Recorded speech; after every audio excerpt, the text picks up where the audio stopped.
se faz favor.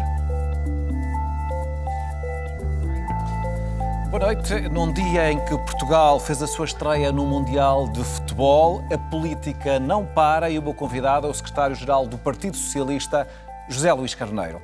José Luís Carneiro, muito obrigado por vir esta noite. Boa noite, a entrevista à RTP.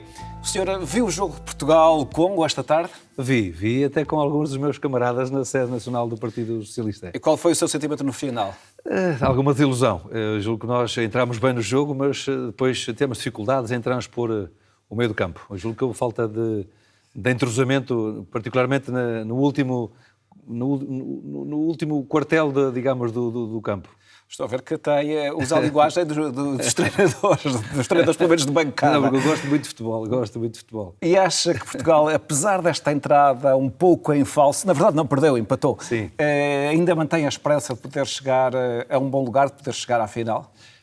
Sim, nós temos por hábito andar a fazer contas até à última da hora. É um destino português, não é? É um destino nosso. Eu pude assistir, na altura, à final do Europeu em França, em 2016.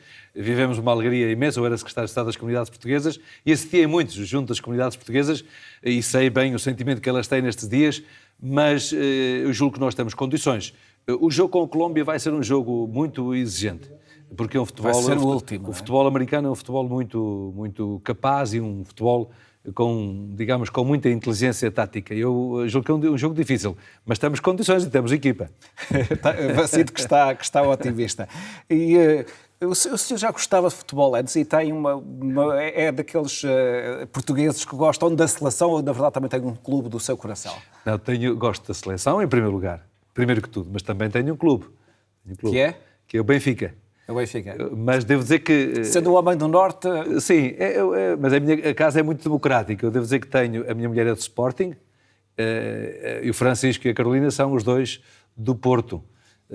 E até o Francisco jogou nas escolas... Francisco e a Carolina, depende que são os seus filhos. São os meus filhos, o Francisco e a Carolina. A minha mulher é do Sporting, a Goretti, e portanto é uma casa muito democrática. Mas eu gostava muito quando era adolescente e jovem, muito de jogar futebol. E aí mesmo quando estive na Secretaria de Estado das Comunidades, recriei uma equipa, e criámos uma equipa, que jogava com outros ministérios, e na administração interna também, sempre que podia, aliás, quem me está a ouvir sabe bem, nós gostávamos de fazer como se diz, uma peladinha.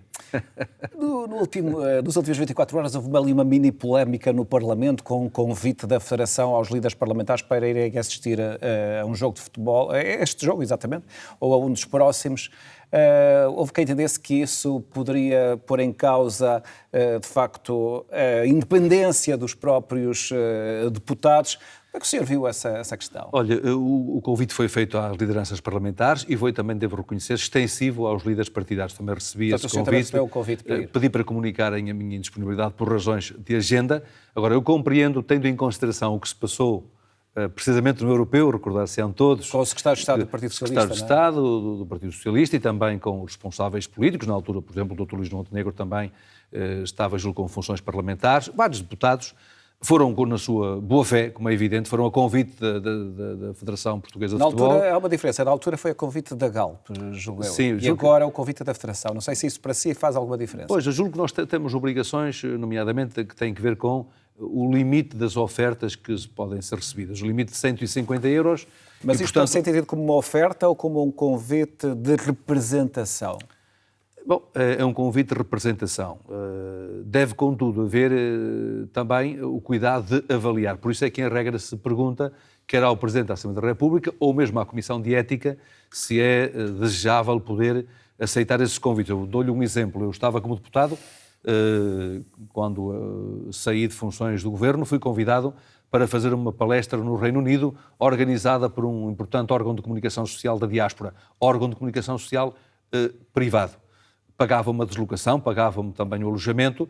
Eu inquiri o Presidente da Assembleia da República, foi dito que havia dúvidas sobre se deveria ou não aceitar, e eu, perante a dúvida, transmiti que não podia aceitar o convite. Portanto, neste caso, eu acabei por não perceber a sua posição. Neste caso, acha que os deputados fazem bem em não aceitar, ou é só uma questão de agenda? No meu caso foi de agenda, e cada um avaliará nos termos em que deve ou não aceitar. Eu diria que a representação da Assembleia da República se faz de forma completa pelo Presidente da Assembleia da República. Naturalmente que as lideranças parlamentares têm também uma representação parlamentar. Eu diria que representa os seus eleitos, sim, eu julgo que, por exemplo, se o Partido Socialista se fizer representar pelo seu líder parlamentar, eu sinto-me perfeitamente confortável porque o Partido Socialista se encontra representado pelo Presidente do Grupo Parlamentar. Mas julgo que não é necessário estar o Presidente do Grupo Parlamentar e estar também o Secretário-Geral do Partido. E essa sua decisão de não aceitar esse convite vai permanecer até à final? Imagino que Portugal vai à final. Aí é uma outra circunstância? Aí temos de avaliar, mas julgo que o Partido Socialista estará bem representado pelo Presidente do Grupo Parlamentar. Muito bem. Vamos à política. A política e à atualidade política. Gostava de começar esta entrevista falando da estratégia da oposição do Partido Socialista. O senhor acha que já encontrou o equilíbrio entre um certo diálogo com o governo que permita influenciar as decisões e, portanto, haver aqui uma utilidade e a afirmação das diferenças próprias de quem está na oposição? Eu queria deixar ficar claro o seguinte, desde a primeira hora que foi claro que a minha vontade era mostrar toda a disponibilidade para participar em soluções políticas que servissem o país, particularmente nos domínios da soberania do Estado. Apresentei propostas em relação à defesa, apresentei também propostas em relação às questões da segurança interna, disponibilizei-me, aliás, nesses domínios para colaborar, para cooperar com o Governo, para transmitir a experiência que pude adquirir e houve matérias que, em face da crise que se estava a viver nas mesmas, recordo, por exemplo, as questões da habitação, quando se viveu aquela crise na área metropolitana de Lisboa e particularmente em Loures, e depois também a crise com a emergência pré-hospitalar, em que eu senti como líder de um partido com responsabilidades e com a aspiração a ter de novo responsabilidades governativas, que deveria colocar ao Primeiro-Ministro não apenas a nossa disponibilidade, mas também apresentar propostas que pudessem contribuir para a solução dos problemas. Fizemos-lo também no decurso das tempestades que se fizeram sentir na região centro. Apresentámos mais de 70 propostas que, neste caso, tiveram acolhimento da parte do Governo.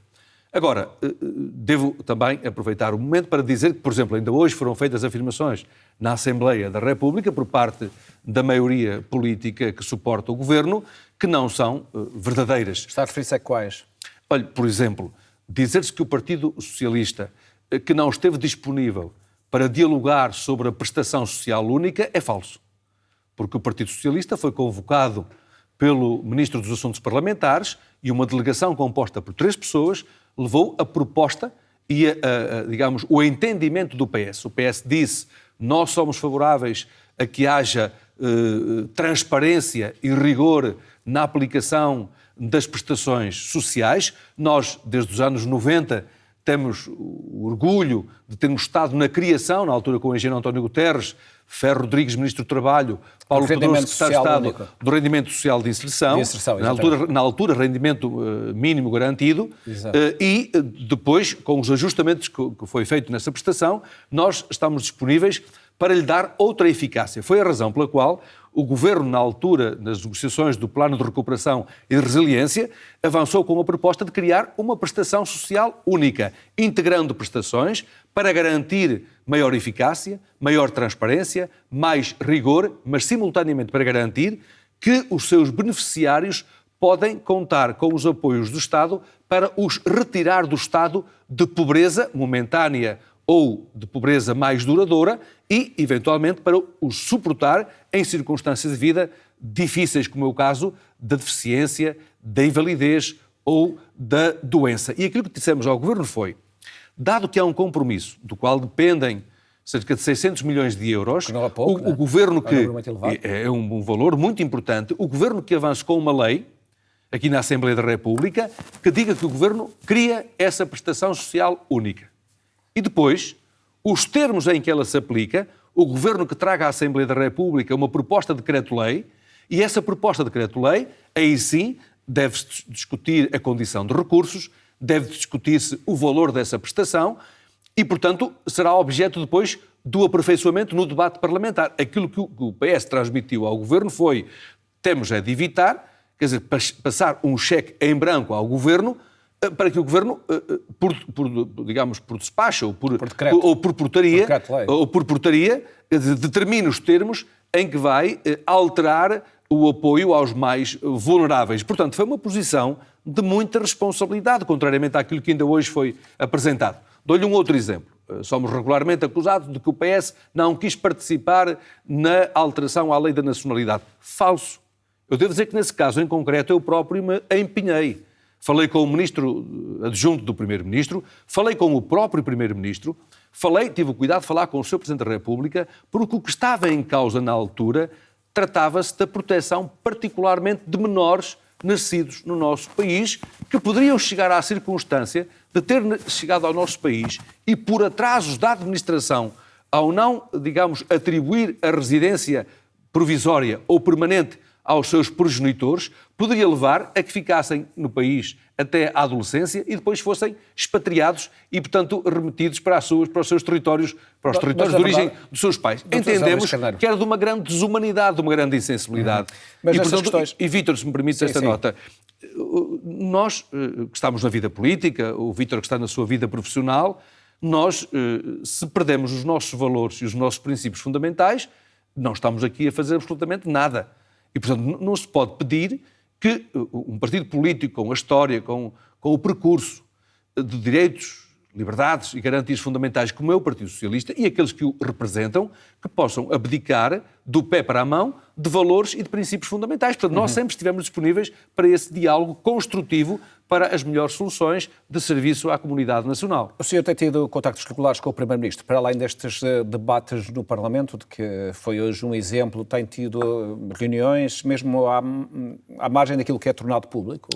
Sim, já tivemos reuniões que foram tornadas públicas, tivemos uma reunião que não foi pública para abordar questões diferentes, diversas, uma reunião de caráter mais informal e encontramos-nos agora nos Açores e trocámos umas impressões sobre a importância de nos voltarmos a encontrar entre fim de junho e princípio de julho, para podermos abordar algumas matérias de importância estratégica para o nosso país. E o PS mantém, portanto, essa disponibilidade para continuar a dialogar com o Governo, apesar de nestas questões, como acabou de referir, a lei da nacionalidade, a nova... A prestação social única, as questões... e também as questões laborais, matérias em as quais o PS, de facto, está em desacordo com o Governo, apesar disso mantém essa possibilidade de aproximação.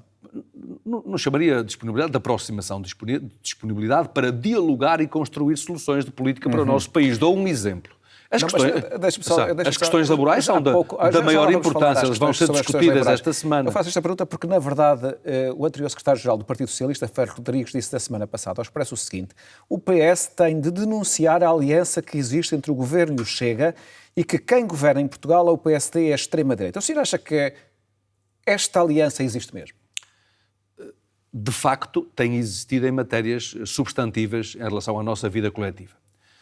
Vítor, deixe-me dizer-lhe o seguinte. Eu tive até uma expressão que foi dizer que dava a ideia que havia aqui um baile de máscaras entre AD, Dr. Luís Montenegro e o Chega, Dr. André Ventura. E porquê é que eu disse isto? Porque veja a gravidade daquilo que eu vou dizer. E devo dizer que eu refleti muito nas palavras que utilizei e disse-as com a consciência plena do significado das mesmas. O Dr. André Ventura, que primeiro disse que estava disponível para viabilizar as leis laborais no dia 4 de agosto, mas depois alterou essa posição quando viu a greve geral e depois já colocou condições e depois voltou a recuar e, entretanto, apareceu com uma espécie de varinha de condão para, digamos, servir... Dar o seu voto, tendo como contrapartida a redução da idade da reforma. A redução da idade da reforma. E hoje, no Parlamento, afirmou que estamos a tratar, entre outros assuntos, desse assunto. Mas gostava depois de chegar às leis laborais, julgo que vamos ter condições para o fazer. Vamos ter. Mas do que é que estamos a falar para quem nos ouve lá em casa? Se considerarmos as pensões do regime geral e da Caixa Geral de Aposentações, nós estamos a falar que reduzir em 1 ano e 9 meses a idade da reforma pode significar uma quebra no seu financiamento, um custo que estimamos em cerca de 4,5 mil milhões de euros. Por ano. Por ano. O que significa que isto põe em causa os nossos deveres para com as futuras gerações, para com os mais jovens, mas põe também em causa os nossos deveres para com os pensionistas de hoje e com os pensionistas da amanhã. Porque para ir buscar este valor de 4,5 mil milhões de euros, só há 3 formas. Pode haver uma quarta forma. Eu hoje falei de 3, pode haver verdadeiramente uma quarta. Quais é que são essas formas? Uma é fazer um corte nas pensões que estão a pagamento, o que significa um corte entre 10% a 12% em relação ao valor global das pensões, regime geral e Caixa Geral de Aposentações. A outra hipótese é aumentar o valor das prestações sociais, quer dos contribuintes individuais, quer das entidades coletivas, empresas, ou aumentar os impostos. Poder-se dizer, bom, mas não de uma outra forma, que é a diversificação das fontes de financiamento da Segurança Social, que nós próprios admitimos, em termos futuros, com a diversificação das fontes de financiamento da Segurança Social. Ora, quando o Primeiro-Ministro aceita discutir este tema, o líder de um partido fundador do nosso modelo de Estado Social, isto trata-se de uma cambalhota política de um grande significado. Porquê? Porque o Dr. André Ventura, quando saiu dessa reunião, disse que esta proposta e os termos em que ela iria ser aceite, iria passar a escrito. Vamos aguardar que passe a escrito, para ver o que está escrito. E que ela teria desenvolvimentos até ao fim da legislatura.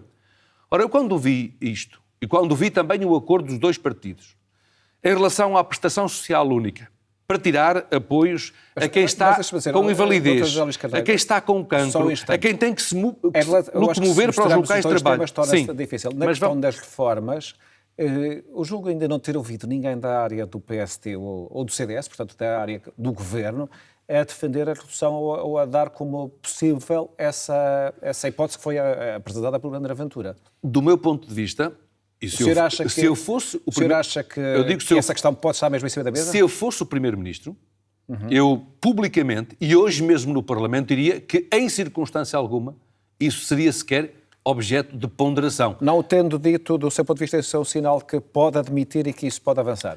Eu não estou a fazer essa afirmação, estou a dizer que, do meu ponto de vista, o Primeiro-Ministro devia ter clarificado urgentemente essa situação. Sabe o que é que me lembrou, a propósito dessa questão? Das leis laborais.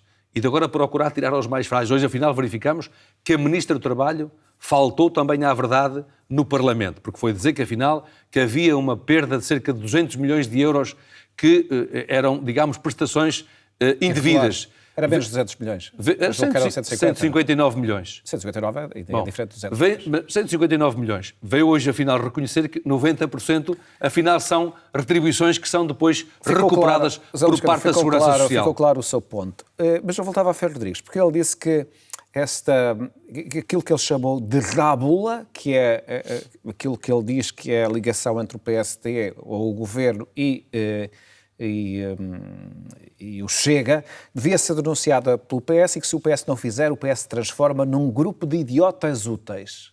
Gostava de ter um comentário sobre esta declaração. Eu pude falar com o Dr. Ferro Rodrigues e queria lembrar o seguinte, que é muito importante. Ele tem razões para se sentir indignado. Ele foi presidente... Com o próprio Partido Socialista? Sentir-se indignado em relação a um conjunto de circunstâncias... Mas ele aqui está-se a referir ao Partido Socialista. Que o levaram a essas afirmações. Portanto, eu compreendo essas afirmações. E porquê? Porque nesse dia foi feita uma afirmação por parte do Presidente da Assembleia da República atual de que o Dr. Ferro Rodrigues tinha aceite o modelo de revisão constitucional durante a pandemia e que permitiu também que houvesse um adiamento do tempo da sua revisão, não cumprindo as regras para a sua revisão, comparando com aquilo que se passou há dias, que foi de haver uma aceitação, naquilo que nós entendemos, de uma inconstitucionalidade, que foi não cumprir aquilo que está previsto para a sua revisão. E, portanto, sentiu-se indignado. Por outro lado, também imagino que se tenha sentido indignado com o facto de estarem a atacar um dos mais importantes instrumentos de combate à pobreza e às desigualdades, que foi precisamente criado por si, quando era Ministro mas do Trabalho. Na verdade, o que ele estava a se referir nesta frase era a atitude do Partido Socialista, considerando que o Partido Socialista devia ter uma atitude de maior vigor em relação àquilo que ele considera ser a aliança que existe entre o Governo e o Chega, e, portanto, considerando que se o PS não o fizer, é um grupo de idiotas úteis. Foi a expressão que ele utilizou. Mas o Partido Socialista, como aliás acontece também com os outros partidos, recordo aquilo que tem dito o Dr. Passos Coelho sobre, ainda há dias, também a linguagem que utilizou em relação aos políticos há aqui no exercício... uma questão de linguagem nos antigos líderes. A questão é, nós temos também de compreender que as pessoas têm a sua liberdade, têm a sua autonomia, têm a sua responsabilidade, por mais que nós gostemos, algumas vezes, mais e outras vezes gostemos menos das palavras que são expostas publicamente. A propósito desta questão do diálogo com o Chega, eu fui perguntar no Parlamento se havia dados relativamente ao número de votações em que o PS votou, em que o Chega votou ou com o Governo ou com o Partido Socialista. O Parlamento não tem esses dados compilados, mas houve uma notícia da Rádio Renascença que fez esse trabalho no dia 18 de maio, há cerca de um mês, portanto calculo que os grandes números não sejam assim muito elevados. E o que é interessante é que no primeiro governo de Luís Montenegro, o Chega votou ao lado do Partido Socialista 115 propostas e com o PSD 45. Portanto, votou mais vezes com o PS do que com o Chega, do que com o PSD. E neste segundo, que foi, portanto, o ano 25-26, do último ano, o Chega votou com o PS 114 vezes e com o PSD 37. Portanto, aquilo que nós vemos é que frequentemente assistimos a uma aliança entre o Chega e o PS no Parlamento. Não se trata de aliança. Eu dou-lhe um exemplo concreto. Não, mas há aqui números muito distantes, mas não é? Mas veja, nós temos iniciativa política e não podemos impedir que os outros partidos votem com a nossa iniciativa política. Ou seja, o Partido Socialista está entre os partidos que mais iniciativa política parlamentar teve. São dados que podem ser verificados. Se os outros partidos, desde a esquerda à direita, votam as propostas que o Partido Socialista apresenta, nós não podemos regatear esses apoios, é que não queremos esses apoios. Mas o Governo pode dizer a mesma coisa. Porque os deputados são livres de fazer. Não, trata-se depois de outras questões do Governo, trata-se de negociar soluções de política governativa com o Chega. Vou dar-lhe um exemplo. O Governo também pode dizer, quer dizer, nós apresentamos as nossas propostas e quem quiser vota ao nosso lado. Eu vou dar-lhe um exemplo. Há dias o Partido Socialista pediu a apreciação parlamentar do subsídio de mobilidade para as regiões autónomas dos Açores e da Madeira, porque consideramos injusto tratar de forma desigual cidadãos que fazem parte da mesma comunidade nacional. Fomos nós que pedimos essa apreciação parlamentar. Depois, houve outros partidos que apoiaram a iniciativa do Partido Socialista. Entre eles, o Chega também apoiou essa iniciativa. Nós não poderíamos dizer, nós impedimos o Chega de votar favoravelmente essas propostas. Já estamos a ver que o Chega tem, umas vezes apoia o Governo, outras vezes vota com o Partido Socialista. A última vez que eu vou falar de Pedro Rodrigues nesta entrevista, mas ele, naquelas declarações que fez, também afirmou que espera que o Partido Socialista, o mais rapidamente possível, é sinal que não contam com o PS para a passagem do Orçamento de Estado no Parlamento. E eu pergunto se o senhor estaria disponível para tomar esta decisão ainda antes do orçamento ser aprovado, isto é, dizer, nós não vamos votar a favor deste orçamento. Sabem qual é a minha posição desde que assumi funções? Que é de conhecer o orçamento. Primeiro conhecer o orçamento e depois pronunciarmos sobre ele. E recordo... Foi aquilo que fez no ano passado. Recordo que só em outubro é que vamos conhecer a proposta do Orçamento do Estado e há algo que as pessoas também reconhecem nos termos em que tenho exercido a liderança ao longo do meu percurso de vida. A liderança autárquica, a liderança nas comunidades portuguesas no Ministério dos Negócios Estrangeiros, quando Secretário de Estado, a liderança como Ministro da Administração Interna. Há algo que eu faço. Eu não tomo decisões de forma precipitada. Tenho as minhas convicções, mas em regra, procuro compatibilizar as minhas convicções com a ética da responsabilidade. Portanto, nunca faria uma decisão destas que é, nós pomos-nos de fora do debate orçamental, o Governo que apresenta o seu documento que nós votaremos contra. Daqui até outubro temos ainda muito tempo para falar sobre essa e outras matérias, mas há questões muito importantes daqui até outubro. Olhe, por exemplo, a forma como se vai encarar a revisão constitucional. Segundo aspecto, como é que se vai encarar a lei de bases da saúde? Como é que se vai encarar aquilo que tem a ver com o nosso modelo de fundo de pensões? Porque há hoje uma discussão europeia, está a ser liderada pela doutora Maria Luísa Albuquerque, que entende que que deve haver uma abertura dos fundos de pensões à capitalização privada. É o que, aquilo que acontece muito na América, não é? É um tema muito relevante para quem nos está a ouvir lá em casa. A sua posição qual é? É contra isso, de princípio? Eu sou contra qualquer forma clara, de capitalização. A minha posição é clara, mas é uma posição que deve ser validada pelos órgãos do Partido Socialista. A minha posição é a capitalização deve ocorrer nos termos em que a temos hoje. Contudo, os cidadãos, se, para além daquilo que são as suas obrigações contributivas para formarem a sua pensão, quiserem autonomamente recorrer para efeito de capitalização num outro regime, desde que isso não signifique desobrigar-se dos seus deveres de contribuição para a segurança social. Portanto, isso seria fazer uma segunda pensão, não é? Porque isso significaria colocar em causa o modelo de financiamento e significaria colocar em causa a solidariedade entre as gerações.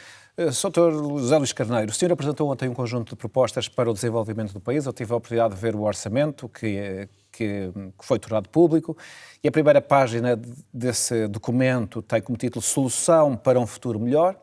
E na segunda página é mais descritiva e diz o seguinte: Portugal precisa de crescer mais, produzir melhor e remunerar melhor. Competitividade, produtividade, salários. O que é que isto tem de distintivo? Na verdade, não é o que todos os governos desejam. Produzir melhor, remunerar melhor e o país crescer mais. Nós avançamos com propostas. Botar para falar de coisas concretas.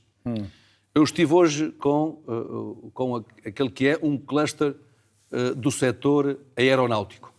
Hoje, durante a manhã, numa reunião de trabalho, que agrega algumas centenas de empresas. Onde Portugal tem dado cartas. Mas eu queria dizer o seguinte: todos me disseram que hoje mesmo, que não tem havido a devida articulação com esse cluster das empresas de defesa nacionais e que não está a haver a articulação devida entre o Ministério da Defesa Nacional e o Ministério da Economia, para que todos os investimentos que vamos realizar em defesa, estamos a falar de 6 mil milhões de euros, significa 25% do PRR, e se considerarmos a compra das novas aeronaves que substituirão os F-16, estaremos a falar de 12 mil milhões de euros. É quase um pacote de fundos comunitários a 5 anos. Ora, aquilo que propusemos desde a primeira hora foi aproveitarmos estes recursos que o país vai receber para desenvolver a nossa infraestrutura económica nacional, desenvolvermos o nosso sistema científico e capacitarmos também os nossos recursos humanos, particularmente nestes setores, quer do uso militar, quer do uso civil. Aqui entra a proteção civil, o planeamento civil de emergência e o uso militar propriamente dito. E, portanto, é uma demonstração do que pode ser feito. O que é que nós queremos dizer mais com isso? Nós temos um objetivo político, de política económica claro. Mas percebeu que a minha pergunta, o meu ponto é, estas afirmações e estes desejos não são demasiado genéricos, não são aquilo que todos os governos, quaisquer que eles sejam, desejam, que é crescer mais, aumentar a produtividade, as pessoas ganharem melhor, que na verdade são objetivos apresentados por todos os governos desde que há democracia, praticamente. Com uma diferença. E qual é a diferença? Portugal, nos últimos 8 anos, esteve sempre em regime de cumprir as suas obrigações com a União Europeia. Ao fim de 8 anos, nós entramos, pela primeira vez, em incumprimento nas nossas obrigações relativas à despesa líquida. Ontem, soubemos que a economia portuguesa perdeu posições na sua competitividade internacional. Perdeu, salvo erro, posições de competitividade em 57% dos mercados externos. Recordo que em 2025 Portugal acumulou 30 mil milhões de euros de déficit na balança comercial de bens. E recordo que em 2025 nós tivemos uma quebra de investimento direto estrangeiro. É um sinal de alerta muito importante para o Governo. Perdemos de investimento direto estrangeiro mais de 5 mil milhões de euros. É por isso que eu entendi que tinha o dever de chamar um conjunto de universitários, que estão da Universidade do Porto, Coimbra, Lisboa, Algarve, e também outras personalidades que já tiveram responsabilidades governativas para as ouvir e validar uma matriz para a produtividade do nosso país. Produtividade significa que nós somos capazes de produzir mais riqueza com maior eficiência no uso dos nossos recursos. Isto faz-se com um objetivo. Nós, se o Vítor me permite ir um pouco mais adiante, para não ficarmos na generalidade. Sim, temos mais 10 minutos para o fim da nossa entrevista. Já passou meia hora. O Governo diz que quer avançar com uma política de produtividade e de competitividade, mas fundamentalmente o que nos apresenta é uma proposta de contra-reforma laboral que retira estabilidade às condições do trabalho e, pior, veja... Deixa-me só fazer uma interrupção, José Luís Carneiro, que é o seguinte, relativamente à questão laboral, o Governo tem apresentado a questão laboral e o pacote laboral como justamente um instrumento para poder dar um estímulo à economia e no final do dia para que os portugueses e os trabalhadores possam ganhar mais. Esta ideia é partilhada pelos empresários. Não. Quer dizer, se for a ver as associações de empresários, o que dizem é isto. Eu reuni com todos. Não, eu ouvi as associações que representam os empresários a dizerem que esta questão é fundamental. Vimos na televisão imensas vezes, não é? Quer dizer, eu julgo que neste ponto o Governo está na companhia das associações que representam os empresários. Calculo que haja empresários que possam ter opiniões diferentes, como há trabalhadores que possam ter opiniões diferentes. Mas aquilo que o Governo tem dito é que este pacote laboral seria justamente um instrumento essencial para isso. Vítor, colocamos a nossa inteligência a funcionar e basta colocar a inteligência mediana. Sim, não precisamos da inteligência artificial. A nossa inteligência mediana, que é que utiliza os nossos ouvintes e telespectadores. Vamos lá ver uma coisa. Está hoje provado que um trabalhador com contrato permanente ganha, em média, mais 37% que os outros trabalhadores. Portanto, eu pergunto se aumentar os contratos a prazo contribui para a produtividade. Segunda questão. Eu pergunto... Deixa-me só dizer, José Luís Carneiro, não te vou agora aqui estar a contrapor, porque é meu papel não é fazer um debate consigo. Mas não acha que, por exemplo, que é por isso... eu vou-lhe colocar a questão. A minha questão não corresponde à minha visão sobre o tema, que eu não vou aqui... não é o momento para estar a fazê-lo, nem me compete fazê-lo. Mas a minha questão é esta. Uma das causas, justamente, para que muitos jovens saiam do país, tem a ver com o facto de, em outros países, eventualmente com legislações mais flexíveis no campo laboral, permitem ganhar mais, não poderia ser atalhada ou não poderia ser minorada com esta flexibilização laboral. Flexibilização laboral, na verdade, poderia pôr em causa, de facto, a estabilidade, mas não poderia criar condições para que as pessoas ganhassem mais, mesmo que em alguns momentos tivessem que mudar de emprego e mudar da sua situação. Vítor, se formos ver... Peço que conhece este argumento. A sua questão é um argumento que compreendo, aliás, tem sido colocado no debate público. Os indicadores públicos mostram também, e os dados públicos oficiais mostram que, por exemplo, a precariedade dos mais jovens diminuiu com a atual legislação. E, portanto, a atual legislação deu estabilidade. Isso, naquilo que também tem sido possível verificar, consegue demonstrar-se que contratos de trabalho mais estáveis criam maiores níveis de motivação para a própria dedicação e entrega aos projetos. Diria que isso possa acontecer em algumas gerações. Há gerações novas em que, de facto, essa questão não é a questão fundamental. Mas a questão que se coloca tem a ver com os níveis salariais. Os níveis salariais conseguir-se-ão alterar, e aí está o objetivo da produtividade e da competitividade e da proposta que apresento, porque a proposta que apresento tem, por um lado, investimento em investigação e desenvolvimento. Nós estamos com 1,75%, a nossa proposta é que passe para 3% do PIB, que significa que nós, ao fim de 4 anos, estamos com um retorno de cerca de 4 mil milhões de euros. E esse investimento em investigação e desenvolvimento deve ser colocado estrategicamente em setores que possam ter ganhos nas exportações nacionais.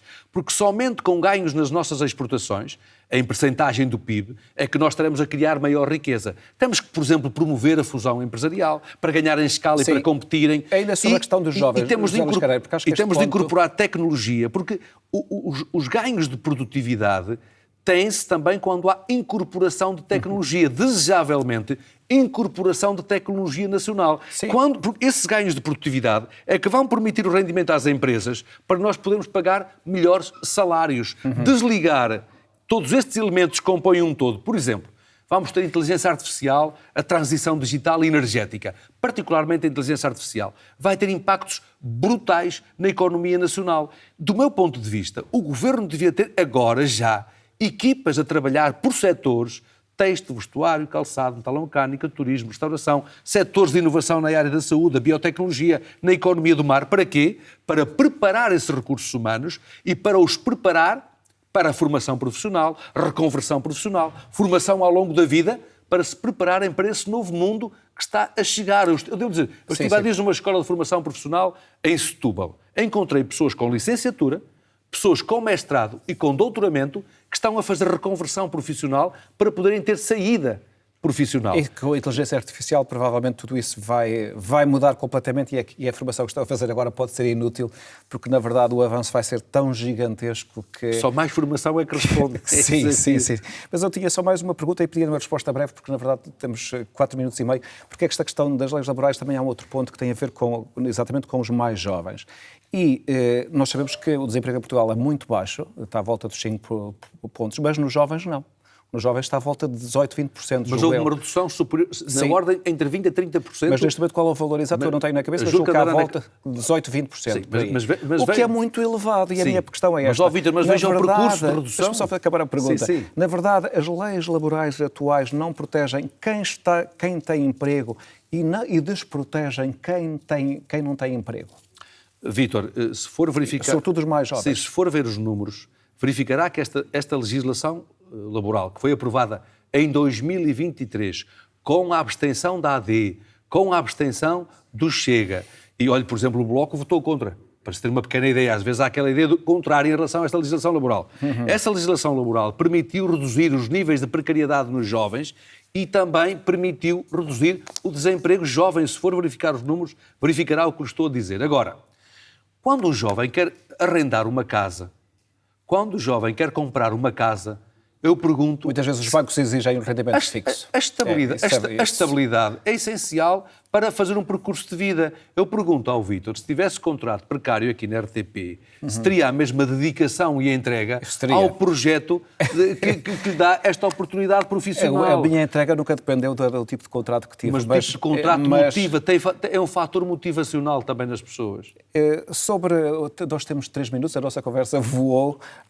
Gostava de ouvir sobre a operação emergente que envolveu um assessor direto seu, Duarte Moral, e também um grupo de personalidades ligadas às autarquias do Partido Socialista. O senhor, à altura, fez uma distinção entre aquilo que era a vida desse assessor e o Partido Socialista, separando as questões. Acha que essas questões são mesmo separáveis? E uma vez que nós só temos 2 minutos e meio, se calhar eu não vou ter tempo de fazer uma outra pergunta, como é que o PS vai preparar para evitar situações destas? Até que ponto vai ou não reforçar o escrutínio interno?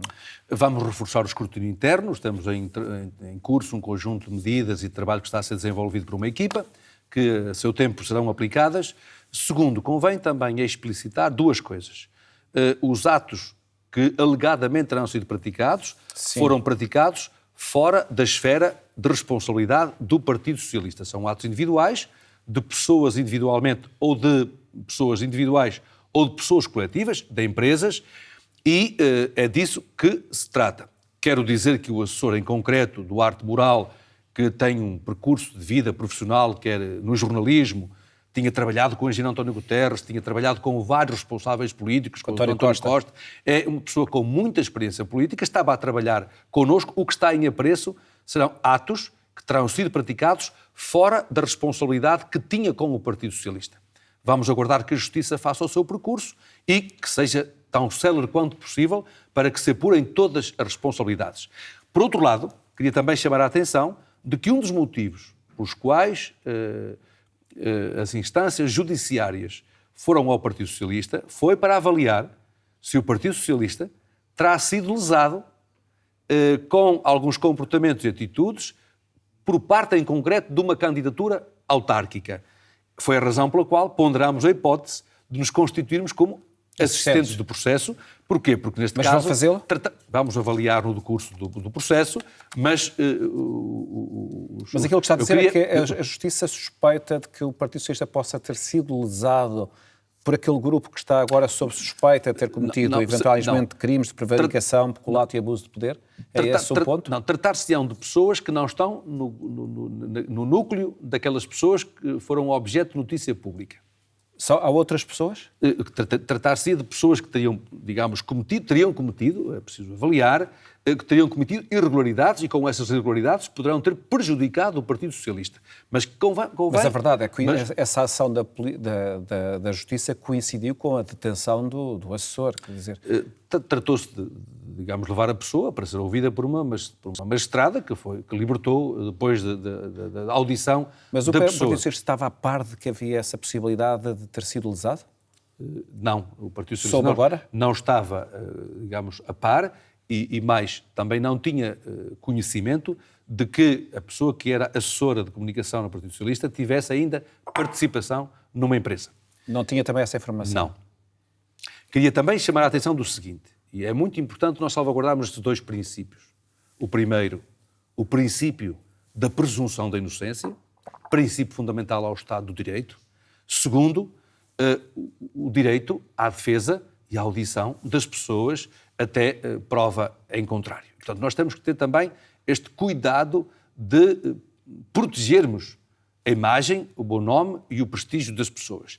E, naturalmente, o meu dever é defender o prestígio e o bom nome da instituição que tenho a honra de liderar. É claro que, se me pergunta, então, mas desejava que esta situação tivesse acontecido, pois nenhum de nós, militante ou simpatizante do Partido Socialista, desejava que esta situação tivesse ocorrido. É uma situação que nos deixou tristes, que nos deixou apreensivos e, naturalmente, aquilo que nós devemos continuar a defender é o princípio da legalidade nas atitudes, nos comportamentos e também comportamentos eticamente irrepreensíveis, e é por isso que tenho em curso, aliás, levei ao Congresso, antes de saber que se poderia vir a passar uma circunstância desta natureza, tenho propostas também para aperfeiçoar o modelo de funcionamento do nosso partido, assim como também os outros partidos têm, julgo eu, as mesmas preocupações, e se não as têm, julgo que as devem ter.